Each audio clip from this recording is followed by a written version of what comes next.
शराबबंदी लागू नहीं है। शराबबंदी है लेकिन शराब बंद नहीं है। शराब हर जगह मिल रहा है। सिस्टम है खनुआ नाला से लेकर, और उसमें क्या क्या बदलने की जरूरत है, क्या परिवर्तन की जरूरत है, इस पर एक टीम। 2016 से शराबबंदी लागू है।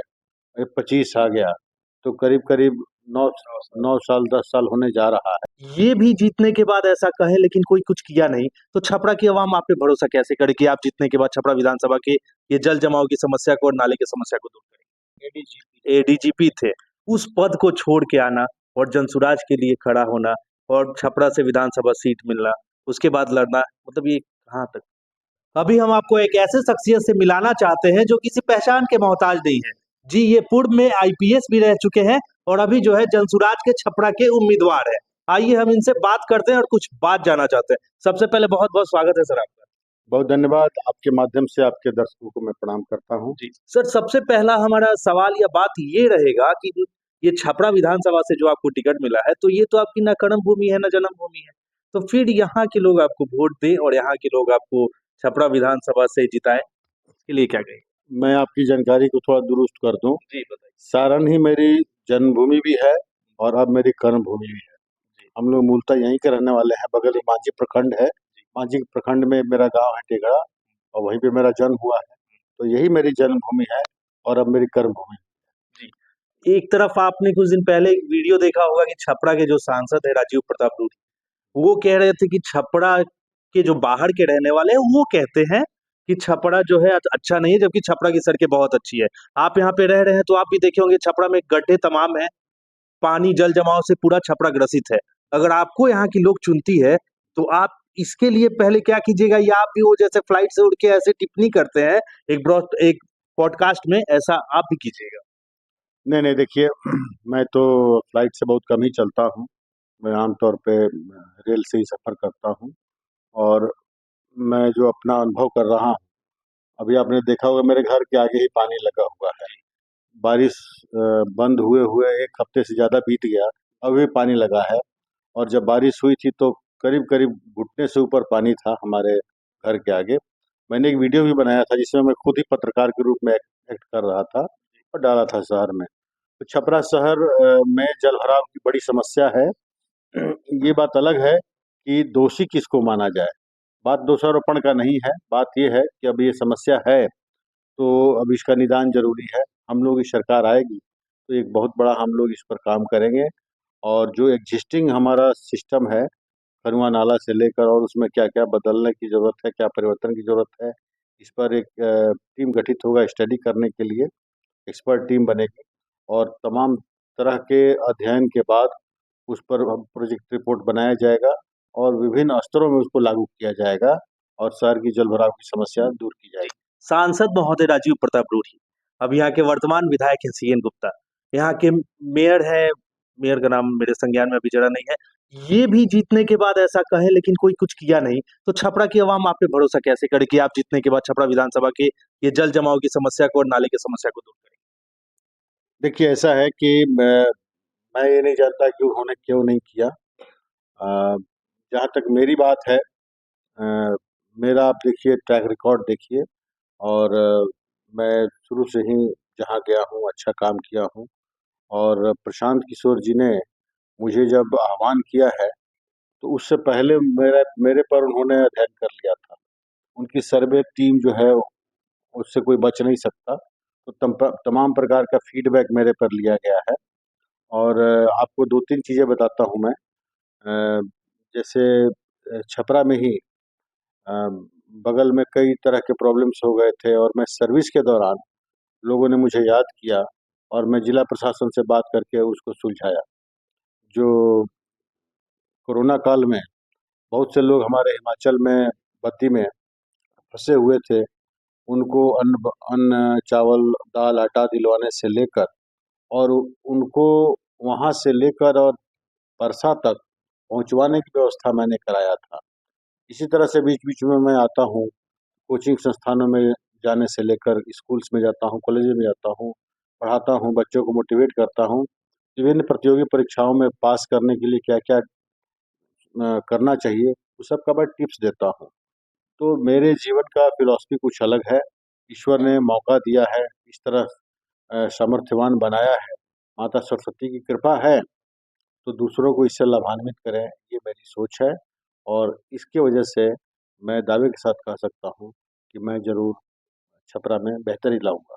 छपरा में जन स्वराज के जो प्रशांत किशोर जी हैं, वो हमेशा एक बात कहते हैं कि बिहार में शराबबंदी चालू होनी चाहिए। बिहार में शराबबंदी पूर्ण रूप से नहीं है, क्योंकि पूर्ण रूप से है, लेकिन सिर्फ़ पन्नों में है। ये तो आप भी जानते हैं और होम डिलीवरी शराब मिलती है। इसके बारे में आपका राय क्या देखिए, मेरा मानना है कि जिस नीति को आप लागू नहीं कर सकते, वो नीति बनाना ही क्यों? नीतीश कुमार जी का जब आकलन किया जाएगा, तो उनकी एक बहुत बड़ी खराब नीति इस शराबबंदी को भी माना जाएगा। देखिए, शराबबंदी के कई दुष्प्रभाव हुए हैं बिहार में। पहला तो ये है कि 30,000 करोड़ का एनुअल लॉस है। 2016 से शराबबंदी लागू है, ये 25 आ गया, तो करीब-करीब 9 9 साल 10 साल होने जा रहा है। तो आप समझ लीजिए कि अ, करीब-करीब पौने 3 लाख करोड़, पौने 3 लाख करोड़ का रेवेन्यू लॉस है। इस पौने 3 लाख करोड़ को अगर शिक्षा व स्वास्थ्य पे लगाया जाए, तो कितना सुधार हो सकता है? तो बहुत बड़ा रेवेन्यू लॉस है। और शिक्षा और स्वास्थ्य में बेहतरी हो सकती थी, जिससे बिहार महरूम हो गया है। दूसरी बात कि जो आज हमारे युवा सिंथेटिक ड्रग्स की तरफ जा रहे हैं, स्मैक ले रहे हैं, तो अगर ये सब नहीं होता, तो शायद वो उधर नहीं जाते, वो ज़्यादा डेंजरस है शराब के बनिस्बत, ठीक है ना? तीसरी बात है, हमारे बिहार से जो रेवेन्यू ड्रेन हो रहा है, लोग देवरिया, गोरखपुर, कुशीनगर, इधर बलिया, गाजीपुर और बनारस में जा रहे हैं डेस्टिनेशन मैरिज करने के लिए। डेस्टिनेशन मैरिज के लिए वहाँ इसलिए जा रहे हैं क्योंकि वहाँ पे तमाम अ, सुविधाएं हैं, इसलिए जा रहे हैं। तो हमारे हमारे यहाँ से रेवेन्यू लॉस हो रहा है, बिहार से रेवेन्यू बाहर जा रहा है। और सबसे खतरनाक बात ये है, इस सबके बावजूद शराबबंदी लागू नहीं है। शराबबंदी है, लेकिन शराब बंद नहीं है। शराब हर जगह मिल रहा है, 2-3 गुना ज़्यादा दाम पे मिल रहा है। शराब माफिया पनप रहे हैं, शराब माफियाओं का राज हो गया है, और इसकी वजह से जहरीली शराब बन रहा है और सैकड़ों घर बर्बाद हो रहे हैं। हमारे छपरा में सैकड़ों लोग मर गए, महिलाएं विधवा हुई, बच्चे अनाथ हो गए। तो ये सारे जो चीज़ है, जो बिहार में नीतीश कुमार जी के एक गलत फैसले की वजह से हुआ है। और इसका एक और प्रभाव है क्राइम पर। क्राइम में जो बढ़ोतरी हुई है, उसका भी एक कारण शराब नीति ही है। आज की जो पुलिस है, वो शराबबंदी के लागू करने में ही पूरी तरह से फंसी हुई है, जिसकी वजह से जो बड़े क्राइम है, हीनियस क्राइम्स है, उसको रोकने के लिए उनके पास समय और संसाधन का अभाव है। सबकी प्राथमिकता शराबबंदी है, तो दूसरे क्राइम कम हो जाते अगर शराबबंदी नहीं हुई होती तो। ये बहुत ही गलत नियम है, इसलिए प्रशांत किशोर जी ने कहा है कि हमारी सरकार आते ही कुछ ही घंटों में इसको हम रद्द कर देंगे। विद्यार्थियों का सपना होता है, विद्यार्थी जब पढ़ाई करते हैं, सबका लगभग एक सपना होता है आईएएस आईपीएस बनना। एक इतने ऊंचे पद पे आप थे, एडीजे थे, एडीजे ऐसे ही आईपीएस रैंक, एडीजीपी थे।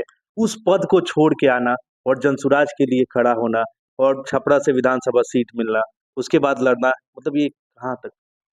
देखिए, ऐसा अनेक बार हुआ है इतिहास में, जब लक्ष्य बड़ा हो ना, तो आदमी हानि की परवाह नहीं करता। सुभाष चंद्र बोस साहब आईसीएस थे, और वो आईसीएस बनना भी नहीं चाहते थे, पिता की मर्जी रखने के लिए आईसीएस का एग्जाम दिए और बने। लेकिन स्वतंत्रता आंदोलन में वो आना चाह रहे थे, देश गुलाम था, इसलिए उन्होंने सोचा कि मैं अब आईसीएस की नौकरी नहीं करूंगा, और रिजाइन करके स्वतंत्रता आंदोलन में आ गए थे। फिर क्या किया उन्होंने देश के लिए, आपको मालूम है, नेताजी कहलाए। और एक समय था, पूरे देश को सिंगापुर में आज़ाद घोषित करके वो प्रथम प्रधानमंत्री बने थे, और मुख्य सेनापति भी बने थे, प्रधान सेनापति भी बने थे देश का। तो जब लक्ष्य इतना उत्तम हो, तो ये सब सर्विस वगैरह छोड़ना बहुत बड़ी बात नहीं होती है, ये बहुत छोटी बात है। मैंने देखा कि प्रशांत किशोर जी आह्वान कर रहे हैं, बिहार बदलाव की दहलीज पे है। और कहने को तो राजनीतिक स्वतंत्रता हमें मिली हुई है, लेकिन बिहार पूरी तरह से स्वतंत्र कहाँ है? अभी भी गरीबी से हम जकड़े हुए हैं, और शिक्षा से, बेरोजगारी से जकड़े हुए हैं, पलायन का दर्द सबको है, सब पलायन के शिकार हैं। इसलिए मुझे लगा कि बिहार को एक और जंग लड़ना है, स्वतंत्रता, गरीबी से, अशिक्षा, बेरोजगारी और पलायन से इसका जंग लड़ना है। इसमें प्रशांत किशोर जी का हाथ मुझे मजबूत करना है और इसलिए मैं आईपीएस की नौकरी छोड़कर आया हूँ प्रशांत किशोर जी का हाथ मजबूत करने के लिए। छपरा में ऐसा 3 काम बताइए जो कि आप विधायक बन जाने के बाद जनता जब अपना कीमती मत देती है, आपको चुनती है, तो वो 3 काम सबसे ज़रूरी है यहाँ के लिए। सिंपल है, पहला जल भराव को रोकना, दूसरा यहाँ की साफ सफाई और तीसरा यहाँ के जो ट्रैफिक कंजेशन है उसको खत्म करना। 3 काम ये। ये चीज़ एक चीज़ और बता दीजिए कि छपरा की आवाम जब आपको चुनेगी, आपको जब विधायक बनाएगी, तो ये 3 काम तो आप कीजिएगा। लेकिन मतलब कितना टाइम लगेगा ये काम करने में? साल, 2 साल या बाकियों जैसा 5 साल? नहीं देखिए, कोई भी चीज बटन दबाने से तो होता नहीं। मैं दूसरे लोगों जैसा अनरियलिस्टिक और एम्बिशियस दावा नहीं करूंगा कि छपरा मेरे जीतते ही सिंगापुर और स्विट्जरलैंड बन जाएगा, ऐसा कुछ भी नहीं है। जो जलभराव की समस्या है ना, इसमें टाउन प्लानिंग के नज़र से देखना होगा। जो टाउन प्लानिंग के एक्सपर्ट्स हैं उसकी कमेटी बनानी पड़ेगी। आमतौर पे पानी जो है छोटे छोटे नालों से बड़े नाले में गिरता है और वो नाला जाके नदी में गिरता है, ग्रेविटेशन से पानी चलता है। ये देखना होगा कि क्या छोटे छोटे नालों का कनेक्शन है बड़े नाले से। बड़ा नाला का में कहीं सीटिंग तो नहीं हुआ है, कहीं इंक्रोचमेंट तो नहीं है। तो खनुआ नाला पर इतना ज़्यादा इंक्रोचमेंट है, पहले तो खनुआ नाला जैसे बना था जिस रूप में उसको रेस्टोर करना है, फिर छोटे छोटे नालों को उसको जोड़ना है। इतना हो जाएगा तो आमतौर पे शहर में जो जलभराव की समस्या है से फौरी राहत मिल जाएगी, तत्काल राहत मिल जाएगी, लेकिन ये परमानेंट सोल्यूशन नहीं है। मेरी जिलाधिकारी से भी मीटिंग हुई थी इस बात पर, मैं मिला था जब बारिश में शहर डूब गया था। तो मैं सोचा कि इस प्रॉब्लम को समझूं, जिलाधिकारी महोदय ने हमें डिटेल में बताया। तो शहर की आबादी बढ़ी है, तो इसके लिए जरूरी क्या है, कुछ छपरा शहर का पानी रघुनाथ नगर एरिया में जो लो लाइंग एरिया उधर जाता था, अब उधर भी घर बन गए हैं, उधर भी बस्ती बन गया है, तो उधर भी बाढ़ आ जा रही है। अभी देखिए यहाँ पर पानी लगा हुआ है, तो इसका भी प्लानिंग फॉल्टी हुआ है, समझिए। इस तो इसको कैसे समाधान किया, इसके लिए जरूरी है कि शहर के 3-4 इलाकों में सम्प हाउस बनाना पड़ेगा। सम्प हाउस ऐसे होता है कि पानी एक जगह इकट्ठा होगा, शहर का बरसात का बारिश का पानी, और उसको high power high speed pumping set के माध्यम से ऊपर फेंका जाएगा, जिससे कि वो नदी में जाए। क्योंकि बरसात में अगर गंगा जी का पानी ऊपर आ गया है तो इसी नाली से पानी गंगा जी में भी आ सकता है, शहर में भी आ सकता है, जैसे इस साल हुआ था। गंगा जी का पानी मुस्पिल्टी चौक तक आ गया था। तो इस तरह से हम लोगों को बना के पुल बनाकर और उधर से पानी नहीं आए उसको रोकना जरूरी है, और इधर का पानी सम्प हाउस में इकट्ठा करके और फिर पंप से के माध्यम से नदी में भेजना जरूरी है। तो एक पूरब के तरफ हो जाए, एक बरहमपुर के एरिया में हो जाए, तो 3-4 एरियाज को आइडेंटिफाई करके ये करना पड़ेगा, तब जाके परमानेंट सोल्यूशन है इस शहर के जल भराव का। सर, एक आखिरी सवाल आपसे करना चाहेंगे, कितने तारीख को नॉमिनेशन कर रहे हैं और छपरा की आवाम के लिए क्या कहेंगे? नॉमिनेशन मेरा 16 तारीख को है, और आपके माध्यम से मैं छपरा की जो आवाम है, जनता है, उससे मैं अपील ये करूंगा कि अभी तक आप लोगों ने जाति धर्म और संप्रदाय में बंट कर वोट दिया है, और नतीजा आपके सामने है। छपरा की स्थिति बद से बदतर होती जा रही है। मैं 5-6 साल भारतीय सेना में काम किया हूँ और 25-30 साल में भारतीय पुलिस सेवा में रहा हूँ। 10-12 मंत्रालयों में काम किया हूँ, गांव से पढ़कर कैमरी तक पढ़ाई किया हूँ।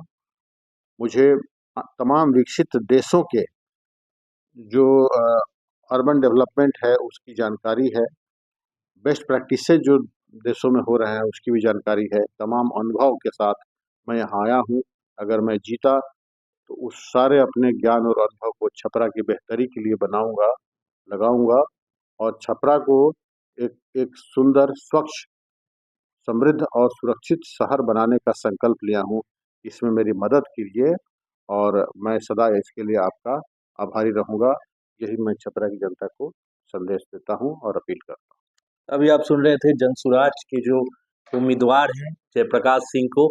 आप इनका बात सुने, इनको जाने, इनके बात ये अपने बात हमारे चैनल के माध्यम से आपके पास रखे। आपका इसके बारे में क्या मानना है, आप हमें फीडबैक हमें कमेंट बॉक्स में दे सकते हैं। बहुत बहुत धन्यवाद।